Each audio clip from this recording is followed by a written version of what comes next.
Hi, this is Blake Angelos from Yamaha, here with the all-new MODX music synthesizer.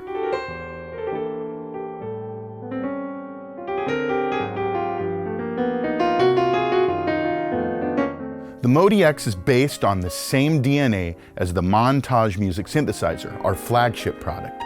There are two tone generators inside of the MODX. One of them is called AWM2. It is exactly the same as the Montage. It has the same content, the same amount, and it also has 1 gigabyte of flash memory for loading in external samples and external sound libraries.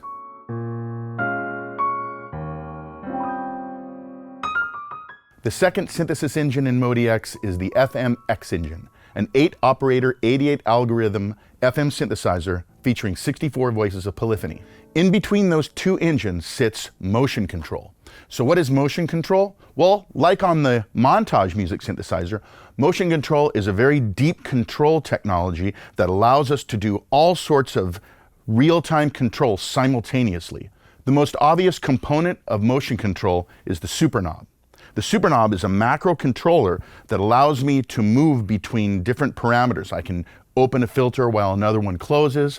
I can add effects. I can fade things in and out. In fact, 128 parameters can move simultaneously, and the end result to the sound are really cool detailed pads, interesting orchestral sounds. You can even do things like change the proximity effect of a piano, where when the super knob is turned one way, I feel like I'm right close to the piano, and as I move it the other way, it feels like I'm moving back into an auditorium. The super knob can be used for many, many, many different types of cool musical effects. So let's start with just CFX Concert. This is the killer piano sound that comes from the Montage. It's a very detailed rendition of our CFX 9-foot concert grand. So currently I'm looking at a live set. A live set is one of the modes inside of the MODX, and live set allows me to select different performances. That's what the sounds are called, performances, in a group of 16. So I'll start here with CFX Concert.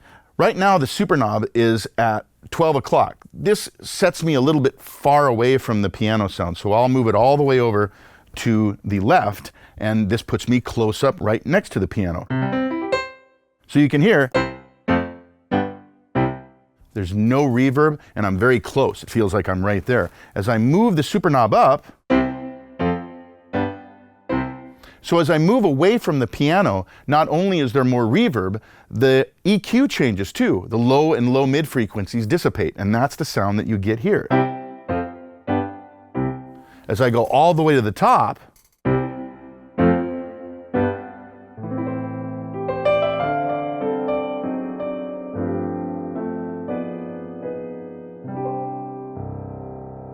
the reverb certainly got a lot bigger, but also those frequencies dissipate a bit more. So everything kind of rounds out. It gives you the feeling of proximity effect.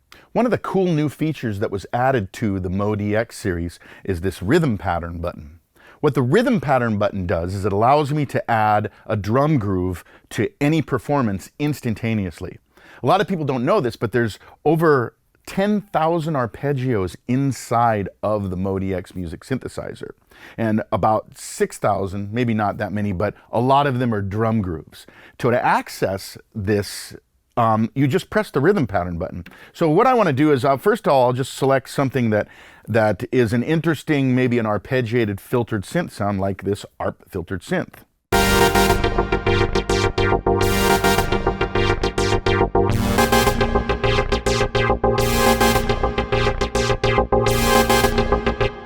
So this is pretty cool. This is actually using a super knob called Knob Auto, and it's using what's called a motion sequence to control that knob auto, and I'll show a motion sequence in a bit here. But what I want to do is I just want to add a drum groove to it, and they couldn't have made it easier. You touch rhythm pattern, and what it does is it drops into a kind of a category search screen that looks at all the drum kits inside the instrument, and each of these drum kits has some cool ARPs associated to it. So if I want to add a trap kit, I just add trap kit right here. It's set at 105 BPM. Now if I wanted to change the BPM, I can touch shift and touch tempo, which is right here on the enter. So I can now, which I have the tempo dialog up, just tap the tempo in like this. Okay, that's great. I've got it where I want it. Go back to my main area here, and as soon as I start playing, I get a drum groove.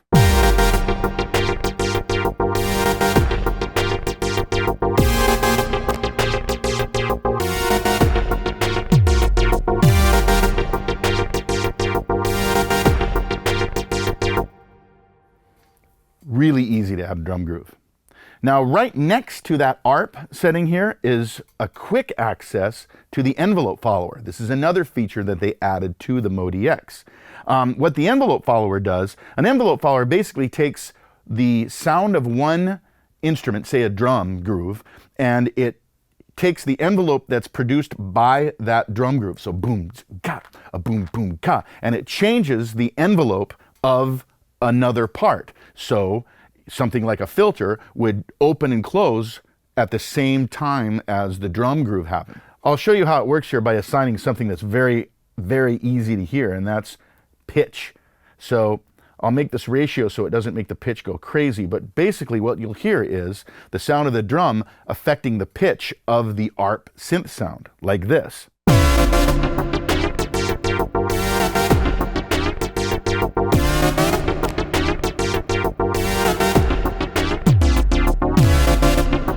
So you can really hear what's happening there. The drum groove, the envelope that's generated by the drum groove, the actual sound is affecting the pitch of that synth sound. So here's a fully baked envelope follower sound here where I've set another drum groove to affect the filter of a part.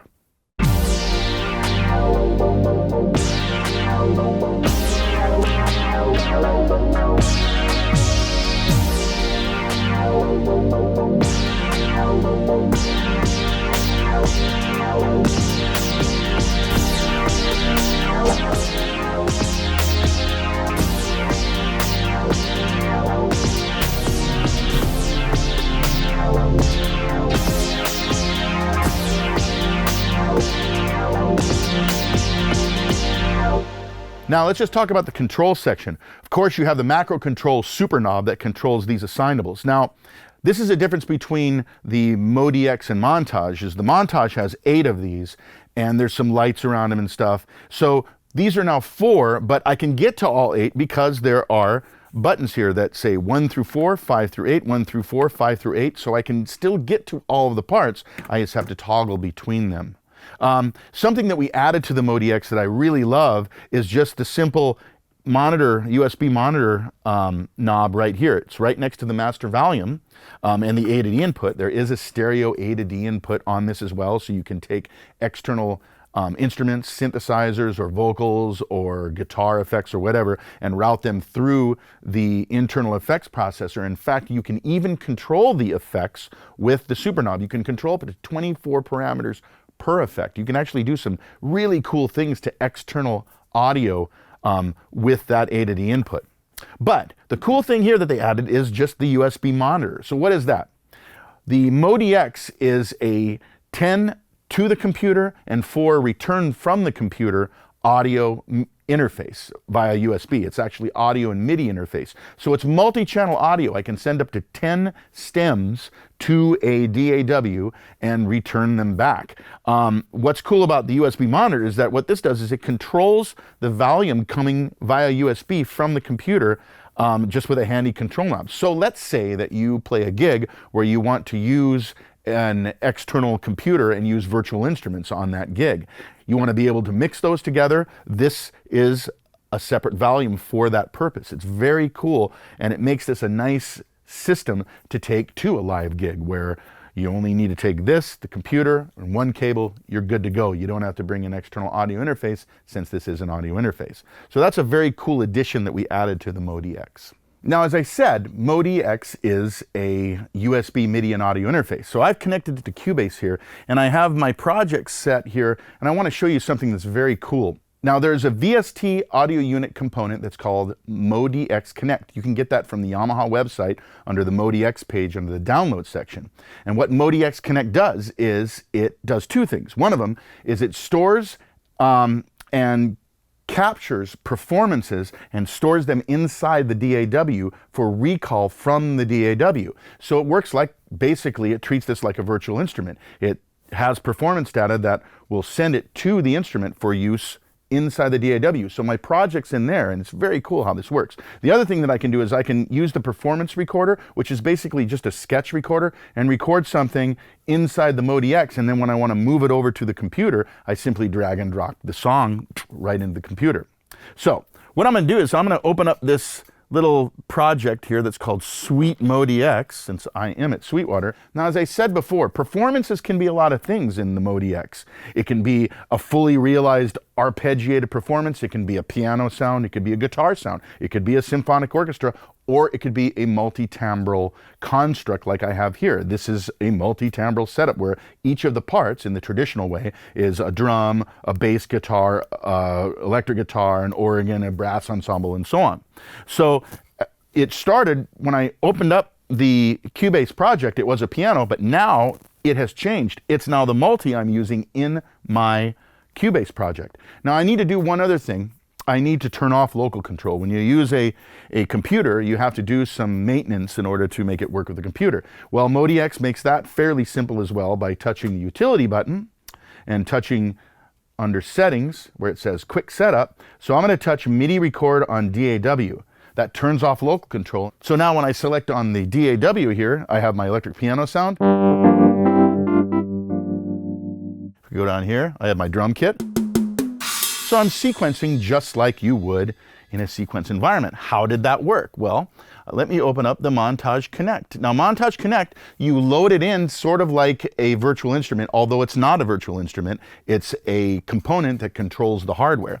So I'm going to open up the Montage Connect. So you can see it's a very simple looking plugin. It looks just like this, MODX Multi. Now check this out. Right now, that's what's showing up here, MODX Multi, but I've already saved a few performances in here. If I touch on just the performance load area, let's say I want to load on CFX Concert. There it goes. It just changed, just like it's a virtual instrument, but it's the hardware. Or if I want to select Clavi Touch Wah, or if I want to select, we'll go back to my multi sound, MODX Multi. And there it is. We're back to my multi-sound. So I already have some stuff ready to go in here. If I touch play, you'll hear.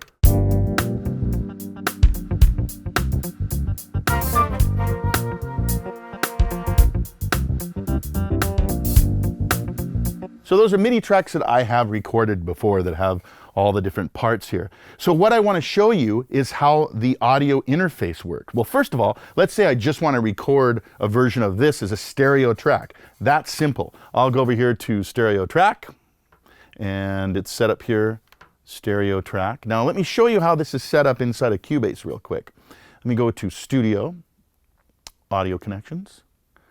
And I actually have this set up where you have the main stereo that will show up as USB main left and right. That's just the stereo output. But let's say what I want to do maybe is route the guitar through one of the individual outputs. Now what happens is the guitar will record to one of the individual outputs, but it doesn't bring the reverb or the system effects with it. You get the insertion effects, which is what you'd want, like the distortion and stuff, but you don't get all the reverb, because the idea is that when you use an external track, or rather, when you use an individual track, what you want to do is use maybe the DAW reverb to mix everything together. So you don't want all the reverb from here, you want to use the reverb in the DAW to make a more integrated mix. So the benefit of the individual outs is just being able to record something without the system reverb, because I'm going to process it with the computer in here.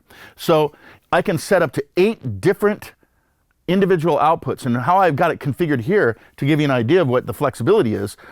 1, 2, 3, 4, 5, and 6 I've configured as stereo pairs. So I record those as just a stereo pair. But I can also have 7 and 8, I have set those as mono, just mono-ins. Now, why would I use a mono when this is a stereo?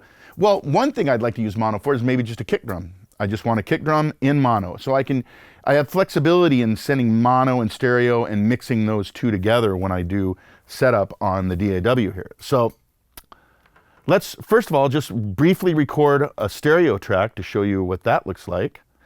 It's already set up here. And since I've already configured this inside of Cubase, they will all show up right here. Main stereo, stereo 1, 2, 3, 4, 5, 6. Those are my individual 3 pairs. And then mono 7 and 8. I'll select main stereo for this one. And we'll just hit record and see what happens.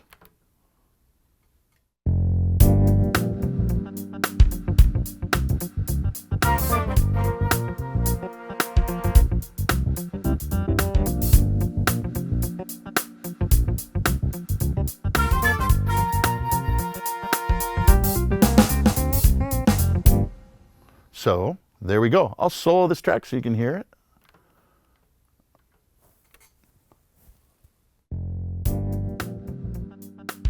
USB monitor. I have a dedicated monitor from the DAW.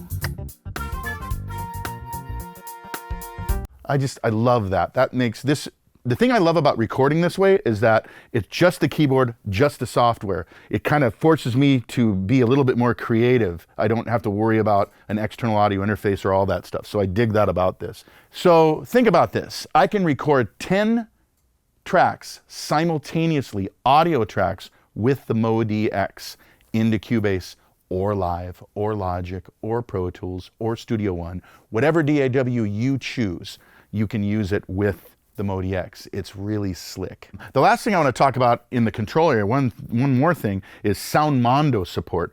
We actually have a website that's called Soundmondo. It's on Yamaha Synth, but it's soundmondo.com. You can get there. And what Soundmondo is, it's a free social sound sharing site. It supports the Reface line of mobile music synthesizers. It supports Montage. Well, it also supports MODX.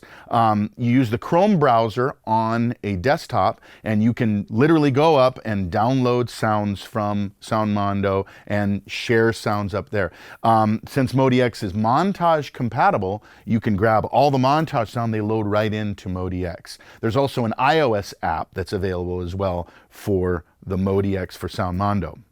The last thing is mobility. Now, there are 3 models of the MODX. There's the MODX 8, which you have right here. This is a MODX 7 back here, 76-note synthesizer action. And then there's a 61-note version. And we like to kind of think of it this way. The MODX 6, because it's so small, it's really just about this big, 61 notes. It only weighs 14 pounds for one thing. There's your mobility. But we're thinking kind of for a synthesis, for someone that has a Eurorack system and just wants something lightweight that has an FM engine on it, it works great in that capacity. And because of the 880 input, you can process things through its effect, the effects inside the MODX, which is very slick. The 76-note one, in fact, this is my 76-note one right here. We're thinking for the keyboard player. 76 notes for one thing. I like to play keyboards, but 16 pounds right here. So I don't feel, 61 notes is a little small for me, but 76 notes I can work with. And 16 pounds, it makes it easy to go to the gig, super easy to walk it in miles even with this on your back, 16 pounds. And then finally for the pianist, we have the MODX 8. This has graded hammer action, heavier in the low end, lighter in the high end to simulate the different sizes of hammers in a grand piano. And with this one finger, I've done this many times on different videos and such, but you can literally lift up 30 pounds one finger. It's amazing how lightweight an 88-note weighted action keyboard can be. But so those are the 3 models: sound, control, mobility. 30 pounds. So this has been a quick look at the MODX line of music synthesizers from Yamaha. If you have any questions whatsoever, please don't hesitate to contact your Sweetwater sales engineer. This is Blake Angelos from Yamaha once again. Thanks for watching.